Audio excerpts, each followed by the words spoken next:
In this video, I'm gonna be showing you how to restore WhatsApp from backup.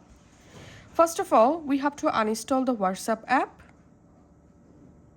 Once the app successfully uninstalled, now we have to reinstall the WhatsApp. So go to your App Store or Play Store, search for WhatsApp and reinstall the WhatsApp Messenger. And tap on Next. And then verify your phone number. And here, write your name. And we can see if you previously back up to Google storage and want to restore it, just tap on give permission. And now choose the account in which account you back up your WhatsApp data. So I'm selecting this account. Here you have to tap on continue.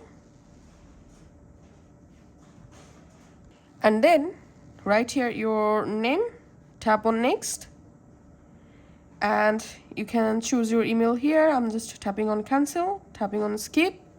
And that's how you will be able to easily restore WhatsApp from your backup. Thanks for watching.